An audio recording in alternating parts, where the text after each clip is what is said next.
कि आज के बाद कोई भी स्टेटमेंट जो खान साहब से मंसूब की जाएगी वो सिर्फ मेरे थ्रू आपके पास आएगी। कोई भी स्टेटमेंट जो मेरे थ्रू आपके पास ना आई हो वो खान साहब की स्टेटमेंट नहीं हो। किसी मेंबर की, सेनेटर की अपनी ज़ाती हैसियत में रेजोल्यूशन पास करवाना, इसकी कोई आईनी कानूनी हैसियत नहीं है। खान साहब ने कोई ऐसी स्टेटमेंट दी है कि उनका या अदलिया पे एतमाद नहीं है, या उन्होंने ऐसी स्टेटमेंट दी है कि जनाब मोहतरम चीफ जस्टिस काजी फ़ाइज़ा साहब पे उनका एतमाद नहीं है। बिस्मिल्लाहिर्रहमानिर्रहीम। वंस अगेन आप लोगों का बड़ा शुक्रिया वाकई कि आप शॉर्ट नोटिस पे आ गए थे और बड़ी मुख्तसर गुफ्तगू करनी है। और गुफ्तगू तो हम कहते रहते हैं, आपके साथ आज भी बात हुई है, लेकिन सिर्फ एक दो मौज़ों पे आपसे गोश गुजार करवानी थी।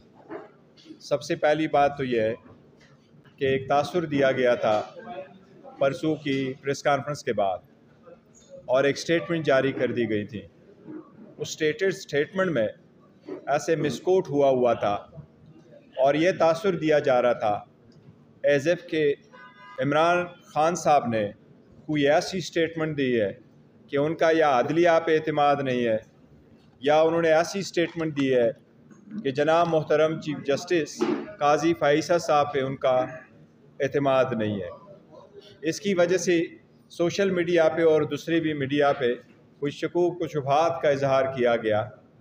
आज खान साहब से मेरी मुलाकात हुई थी। पहली मेरी मुलाकात तो खान साहब के साथ हाई कोर्ट के मुताबिक, ऑर्डर के मुताबिक कंसल्टेशन के प्रोसेस से रिलेटेड हुई थी टिकटों के, और उसके साथ कोर्ट में भी मुलाकात हुई थी। जब कोर्ट में मेरी मुलाकात हुई थी उस मौके पे शेख शाहीन साहब भी मौजूद थे, उमर नियाजी साहब भी मौजूद थे, बाकी वकला साहिबान भी मौजूद थे। पहली खान साहब की डिस्कशन के बाद सबसे पहले मैं आपको ये बात बताता हूँ कि खान साहब ने कोई ऐसी स्टेटमेंट नहीं दी है किसी सूरत कि खान साहब ने जज साहिबान सुप्रीम कोर्ट के किसी एक जज पे भी आदम एतमाद का इजहार किया हो। बशमूली चीफ जस्टिस खान साहब पूरे अदलिया पे एतमाद करते हैं और खान साहब ने किसी सूरत ये नहीं कहा कि मेरे केस में वो ना सुने। हम अदलिया से उम्मीद रखते हैं कि हमारे सारे केसेस कानून और इंसाफ के तकाज़ों को मद्देनज़र रखते हुए पूरे किए जाएंगे। हमारी भी अदलिया से दरख्वास्त है कि जहाँ जहाँ हमारे केसेस है उनकी भी जल्द से जल्द सुनवाई हो, स्पेशली जो इलेक्शन रिलेटेड केसेस है जिसका पूरे मुल्क और इसके इलेक्शन प्रोसेस पे एक असरअंदाज होता है। साथ ही साथ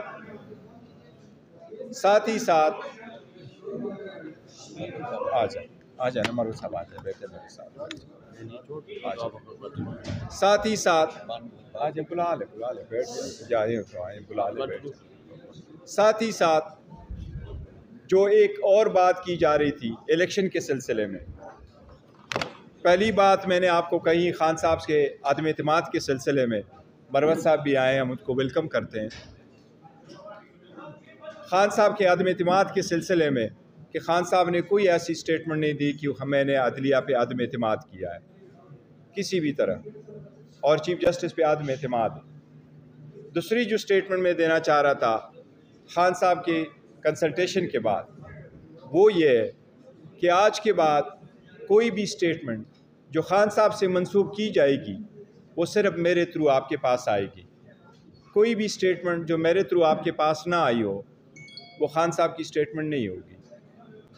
और इसके साथ साथ खान साहब की तरफ से जो भी स्टेटमेंट होगी वो ज़्यादातर हम आपको अपने मीडिया सेल के ज़रिए से दिया करेंगे। उसके अलावा जो इलेक्शन के सिलसिले में बात की गई है और एक रिजोल्यूशन पास करने की कोशिश की गई, आदो कोरम था या नहीं था, पर रिजोल्यूशन में ये हिजान पैदा की गई, अबहाम आ रहा है कि क्या इलेक्शन 8 फरवरी को होंगे या नहीं। इस रिजोल्यूशन की कोई आईनी कानूनी हैसियत नहीं है। किसी मेंबर की, सेनेटर की अपनी ज़ाती हैसियत में रिजोल्यूशन पास करवाना, इसकी कोई आईनी कानूनी हैसियत नहीं है। सुप्रीम कोर्ट पहले भी कह चुकी है कि इलेक्शन वक्त पे होंगे, 8 फरवरी को होंगे। आज भी हम सुप्रीम कोर्ट से यही इस्तदा करेंगे कि सुप्रीम कोर्ट मेक श्योर करे 8 फरवरी को इलेक्शन हो और हर सूरत इलेक्शन हो और इलेक्शन फ्री, फेयर और ट्रांसपेरेंट हो। इस free, fair and transparent election में कोई भी रुकावट आए, ये हम सुप्रीम कोर्ट से इस्तदा करेंगे कि सुप्रीम कोर्ट उसको ख़त्म कर ले और लेवल प्लेइंग फील्ड प्रोवाइड कर ले। अब इसके बाद अगर आपकी कोई क्वेश्चन हो, मैंने सिर्फ ये 2 बातों की वजाहत चाह रहा था, अगर कोई क्वेश्चन हो तो मैं वो ले लेता हूँ। एक सेकंड।